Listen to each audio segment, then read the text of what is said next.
And people are like, it's the worst market I've ever seen. That's just how it goes.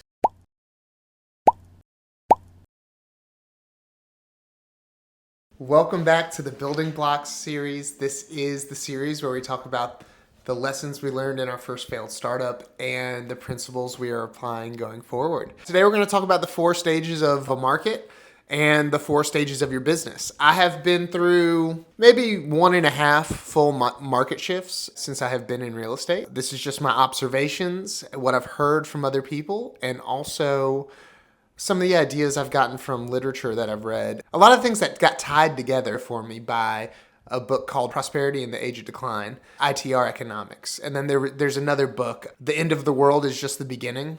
I think that's a Peter Zeib. I can't remember his name, but it's a good book too. They've tied together a lot of observations and ideas I've had. This is important because this is where we think the market is and where we think it's going and how to overlap our business on top of that. The first stage out of the 4 would be contraction, which leads to recession.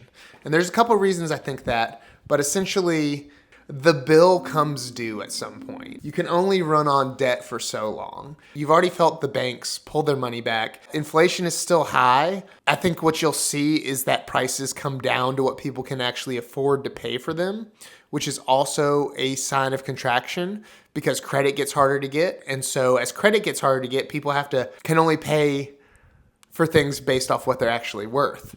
And so I think that's kind of where we are right now. You're seeing it in the real estate market. People are slashing prices on houses and, people are being stuck in houses longer. I also think that AI is big business, right? To get the public on board with AI, you would need like a big correction in the market and AI to come in and save us. There's a lot of money in AI. It's getting, we're in an arms race with China is what they tell us. I'm not going to get into politics, but they tell us that. And so they need the public to be on board with the AI push. And if AI, general artificial intelligence, comes along and saves us from what is a massive market correction, that would just make sense. So I believe we're in the contraction stage. We've already been through these other 3 stages, and most likely we're headed to a recession stage is my guess. So tough time to start a business. But the best time to start a business is always now, and then you just kind of figure the rest out, especially if you have the right ideas and a worthy cause. The other interesting thing that's going on right now, that as AI replaces jobs, which it will, we just don't know exactly what that looks like yet, but in the real estate market, your AAA rated mortgages for your most consistent borrowers all of a sudden are going to be your riskiest.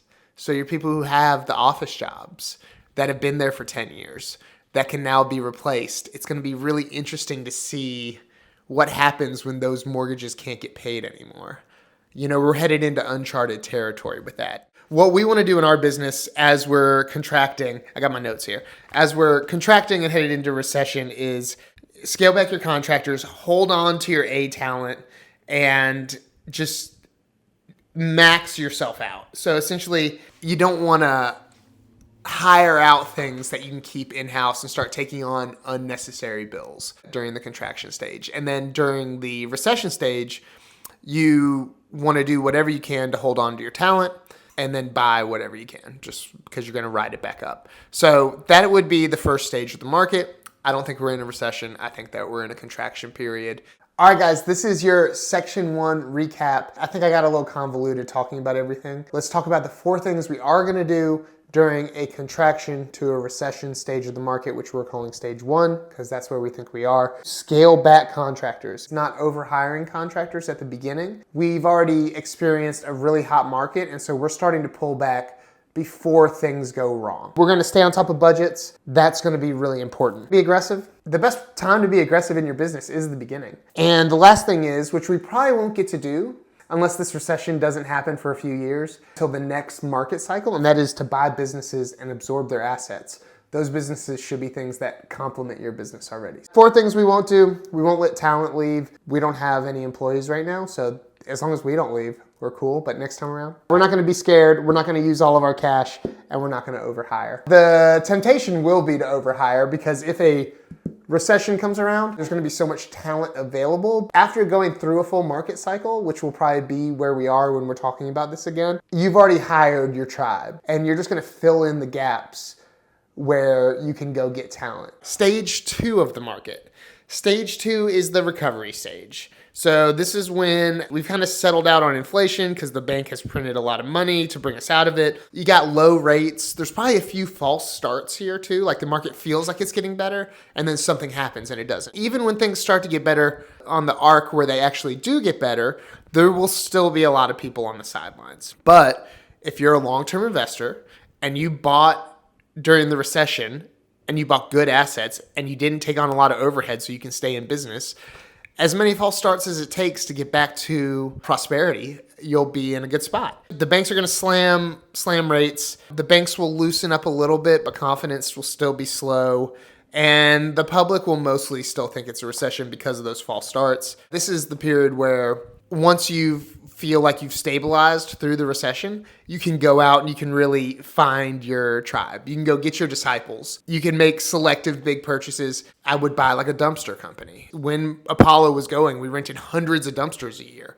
You know what I mean? Like we could come in and just add our business on a failing dumpster company and all of a sudden it's in business and we're making money and it's valued at a multiple, especially as the economy rises. The other things to do would be not to guess. You know, like stay steady. Don't buy anything you don't need just because you think it's going to go up in value. You're not there yet. You're not ready to do it. You're not smarter than the market. Don't try to time things because you're still going to have some false starts. You just got to keep that long-term mentality. Stage 2, recovery stage. This one is very simple. I call this one the be cool stage. All you got to do is be cool. Just to recap, in the recovery stage, find your tribe. You've made it through the recession. Things have leveled out. You survived. Go out and find your tribe. People still need a job. All the talent hasn't been snatched up, but the market is starting to feel a little bit better. Also, this is the point where you make selective big purchases. Things are still cheap, the same way that talent is still cheap.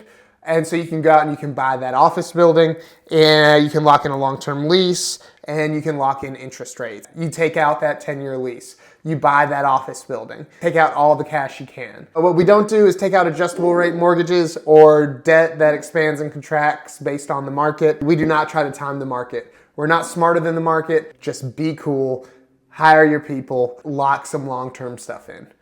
That's it. That's stage 2. The third stage of the market, as I can tell it. I got to see this stage when I was in real estate. So I came in the recovery stage, I would say, my first time in the market. I was in Montgomery, Alabama. Average days on market was like 90 something. You know what I mean? Like that was normal. Your house would sit for 3 months before you got an offer that worked out.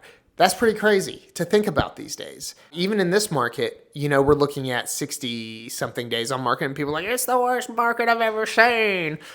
That's just how it goes. After recovery, we head into acceleration. Keep in mind that you felt like the market was accelerating a couple times already and then it didn't. So you never know when the one that actually takes off is going to be. GDP is rising.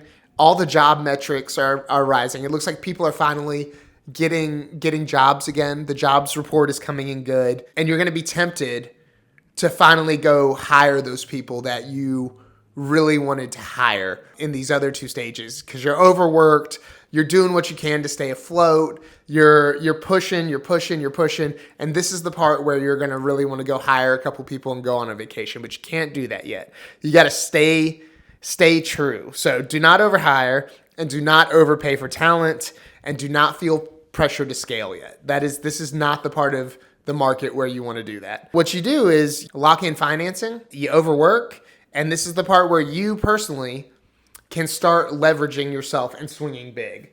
So like instead of going out and hiring big and overhiring, like blitz scaling your business, you can start to scale slowly and you can swing big on some big projects. You're starting to feel better. And if you swing big on these big projects and the market rises, you'll be in a good spot. But still, 69% principle. Don't buy anything that you don't want to own forever or that you need to sell quickly because you could be in a false start period. And that's the acceleration phase, which the second part of that is the expansion phase. And this is when things are like really heating up. I mean, we're talking about like rates are low. You know it. We've gotten over that hump where people think that this might be a false start. So during acceleration, people are wondering if it's a false start. During expansion, it's obvious to the market that it is not. Unless something tragic happens, we are on our way to something really good. Do not overscale during this period. You don't want to scale too big. You just got to responsibly scale. Stage 3, acceleration and expansion. This is where it starts to get more nuanced. We're not just being cool anymore. We are scaling our business. What we are going to do is we're going to scale, but we're going to do that very responsibly. We're not going to outpunt our coverage. What we are going to do is we're going to overwork. So we're not going to scale until we are worked and we are leveraged personally to the maximum. So once the operator and the owner is fully leveraged, that's when we scale, and we scale responsibly. We swing big and we swing fast during this period, and we can still lock in financing because financing is still going to be very good. What we're not going to do, we're not going to overhire even though we're scaling. We are going to leverage ourselves fully first, and then we're going to start hiring the key pieces. We're not going to overpay for anything, including talent. You're going to feel like you're missing out on deals, and you're going to feel like you're missing out on talent as you scale and as you grow. Those other people, they'll start to overpay, but you're not going to overpay. The other thing we're not going to do is feel pressure to build our infrastructure. Another word for that would be overhead. So we're going to do that responsibly. We're going to keep being savvy deal makers, and we're going to stick to our guns.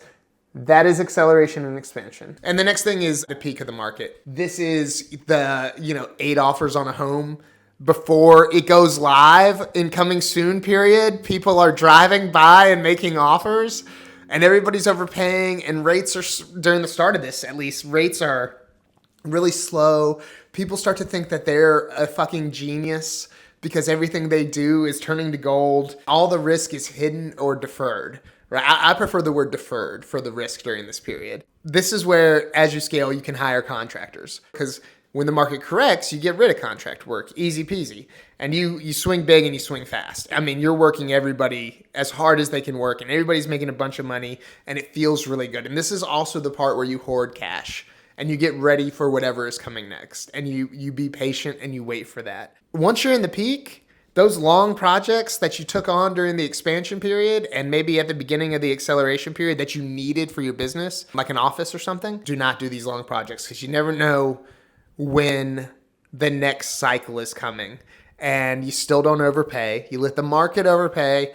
You don't overpay. You stick to your principles. You buy long-term assets. If you can get the financing right on like an apartment complex, you're not scared to own that, because you're going to own it forever. At this point, you've scaled your business to the point where, like, as high as you want to scale it, or at least as high as you want to scale it during this market cycle, you have a plan in place for when the market corrects about who's staying and who's going. All right, so here's what we're going to do. When we get back to another peak of the market, we're going to hire contractors to grow our business, because we can scale back contractors a lot easier than we can scale back our people. We're going to swing fast. Last time we said swing big and fast. Now we're just swinging fast.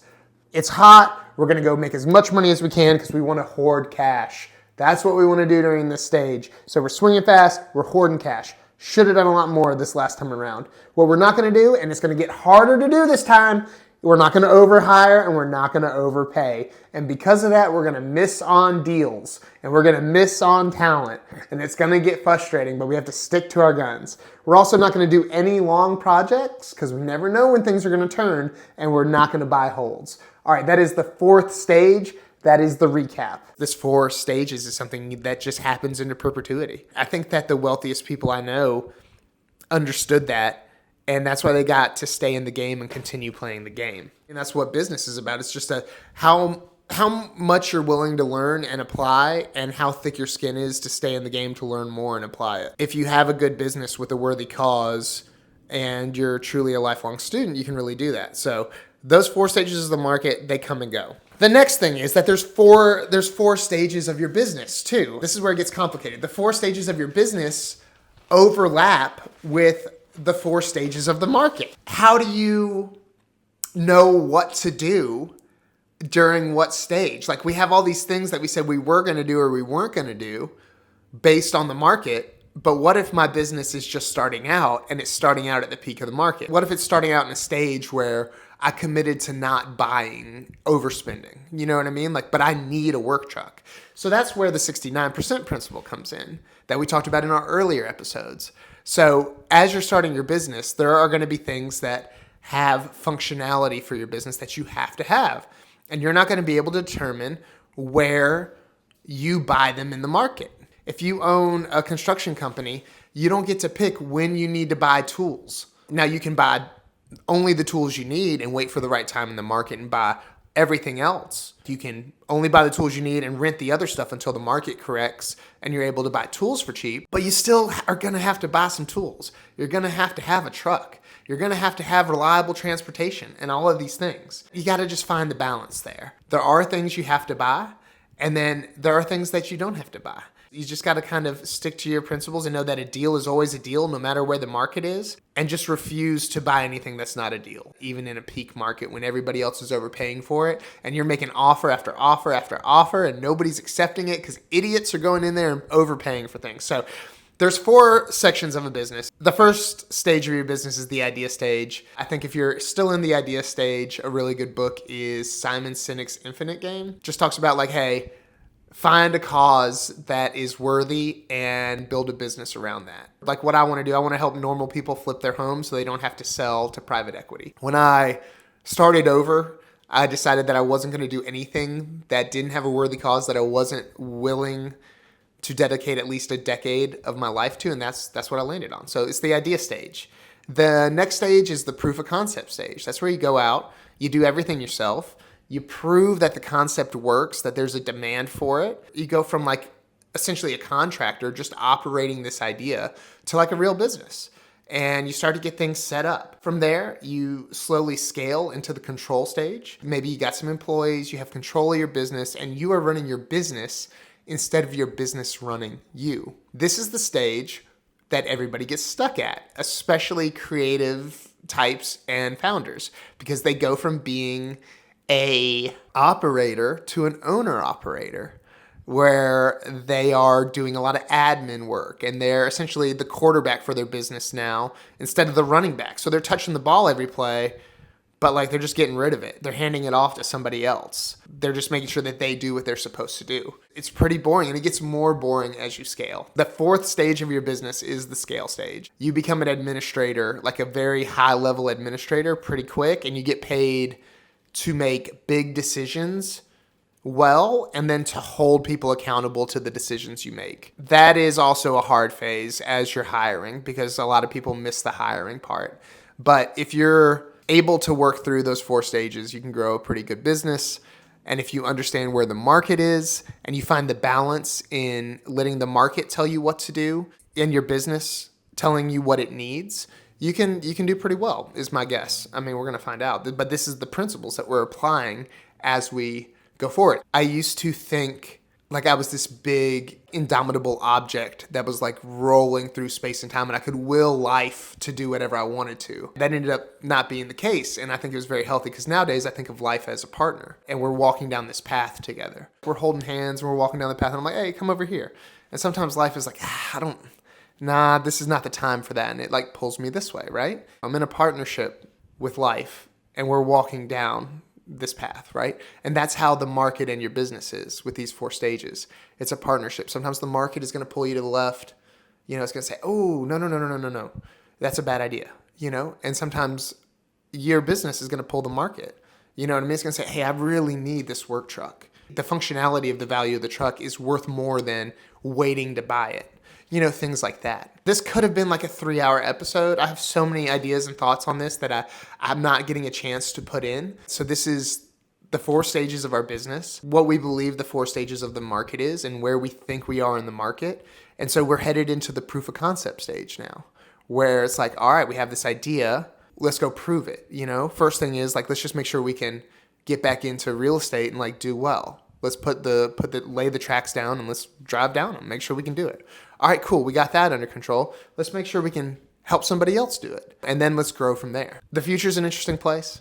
I'm interested to see what happens. I'm interested to see if these ideas are right. But either way, I'm going to take y'all with me. Appreciate y'all tuning in today. So see y'all soon.